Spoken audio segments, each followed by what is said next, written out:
Thanks for staying with us on Standpoint. Now, the Nigeria Labour Congress on Tuesday grounded activities across the states of the Federation to protest the hardship being faced by most Nigerians. They abandoned their workplaces and trooped out in their hundreds to draw the attention of the federal and state governments to their worsening plight.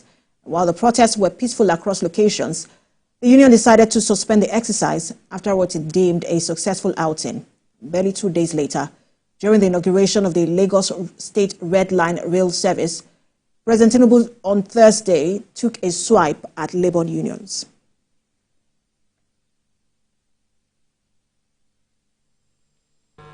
Allow me to throw a jab here. The labor union should understand that no matter how much we cling to our freedom and rights, to call for strike within 9 months of an administration is unacceptable.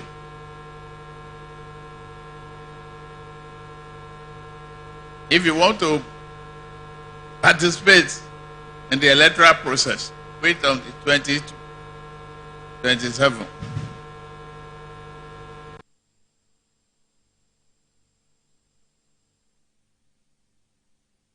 National spokesman, Ijaw Youth Council, Bedford Berefa, joins me on Zoom to discuss the intrigues surrounding the protest by the NLC. Good to have you join us. Thank you very much for having me. So I want to begin with a statement made by the president there, where he said to have, I think, 4 protests within 9 months in the life of an administration is unacceptable. I want to get your thoughts on that statement from the president. What do you make of the protest, especially this particular one by the organized labor? All right. The response of Mr. President to these protests is quite embarrassing, to say the least. It's unexpected. Like he said, he was trying Berefa, let me state here that we're very, very careful with language, especially when you're speaking. It's still the president. You can use any other word, but not embarrassing. We have to be careful with the language. Thank you. Thank you. It was quite shocking, actually, to hear Mr. President, make such analogy, make such statements as regards to the protest that was made by the organized labor. We expected a proactive, understanding the plight of the people, in addressing the challenges that we are faced with in this country. Of course, that Mr. President, the current president, is also a beneficiary of these democratic processes in terms of industrial actions. And he is a beneficiary of some of these, activities in years past. So for him to, throw that kind of jibe on national issue, he makes it very trivial. It was unexpected, and we expected the president, to understand and speak truth to the current challenges of our people. For 9 months. If I may quickly come in here, I just wanted to look at that statement from the president. He said it's not just, he wasn't speaking to this particular protest, but he was saying that, look, 4 protests within 9 months of an administration that is just coming in and still trying to get his foot on the ground, that's perhaps too much and might look like it has political considerations and coloration to it. You don't think that statement is valid to say 4 protests in 9 months?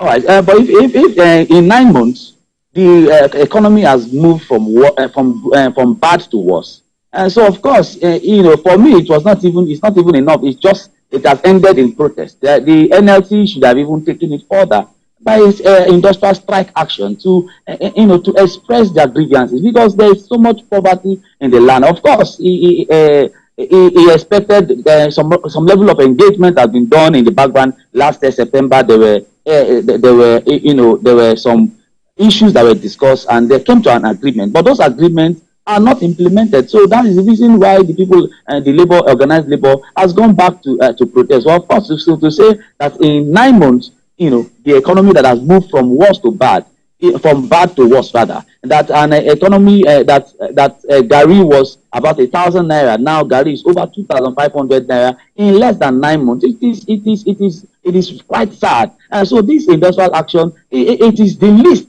It is just a protest and not necessarily, it has not even moved to a step further to a strike action. So that statement for me, for us as a job people, as the Niger Delta people, is quite not too sensitive to the plight, to the current situation on ground. The president should work tooth and nail to see how we can revamp the economy, because we have been crying that this nation, we are being a consumption in a nation, for over the years. But in 9 months, the strategic engagement plan that this present administration has put in place has not necessarily yielded the expected result that we expect. Of course, it's not a change of government, it's a continuity of government. It is the APC government that has been in power for the last 12 years, and so for the last 8 years or so. And so for the president to now say that he's even a slap to his own, to the political party that has brought him to power, and it has clearly showed that the current administration seems to be bereft of strategic plan to move the country out of this level of devastation, economic devastation and hardship. People are dying every day. People are suffocating. People are suffocated. So the president should not necessarily attack the number of protests. He should be proactive, and to put measures, strategic measures in place, for the country to come out of this economic situation. If we critically look at it very, very well, for the last 9 months, it's only the CBN, that has been carrying out some monetary policies and all that. But you know that in the economy, it's not driven by the CBN cannot be driven by a financial institution. What are those other agencies that are to, that to micromanage the economy, that to micromanage, transportation, that to micromanage, food supply and all of that? Those engagements are not forthcoming for the last 9 months. There's no strategic engagement plan to bring the nation out of Bedford, I don't know if you listened to the TUC president, Festus Osifa, where he was speaking about why TUC did not join this particular protest. He said they had given a 14-day ultimatum. They were waiting for that 14-day to lapse before, but it has not even, that 14-day ultimatum has not even lapsed before Labour itself, NLC, decided to issue the statement or going on having a protest. When you look at such a move, 14 days had not lapsed, and then the protest was already called for. What does that say to you, and what do you make of that? Of course, before a protest, the NLC will now conclude, to go in for a protest. Of course, they have made their strategic analysis. They must have made their own, form of analysis, to now say, okay, this hardship is becoming unbearable. Of course, this is a warning protest. Is to express our grievances, and it was a 2 days warning protest.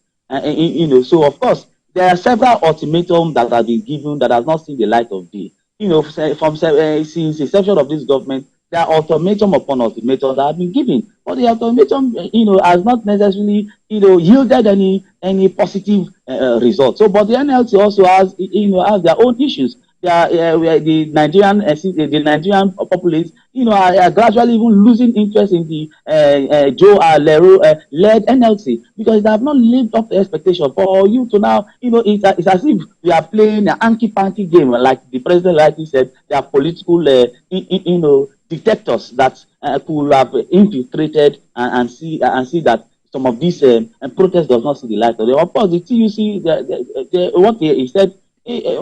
For us as job people, as Niger Delta people, it has not necessarily, the ultimatums have not yielded any positive results. So far, so good. But it will come to a point where, indeed, the level of poverty, the level of weaponized poverty across the country, not just in the Niger Delta, across the nation, it will surpass what NSAS was all about. So the president must be very strategic and must play that fatherly role, to have that engagement. The TUC should not rather say that we have given 14 days ultimatum, 14 days ultimatum, not because there is no strategic, there is no move at all. If you see a government that want to have a plan for the people, you see that strategic move, you see that body language, that will say, okay, this government, they are being proactive to see that this challenges, this problem that the people are crying about, it will be a thing of the past. But there's no such move. So the NLC, and the TUC should stop playing politics, and stop making the Nigerian people lose interest in their sorry to say, quote and unquote, a caricature, arrangement that has been ongoing for the last 9 months. It is quite an abysmal.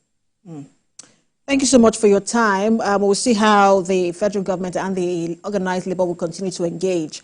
We were speaking with the spokesman of the Ijaw Youth Council, Bedford Berefa. Thank you so much for your time.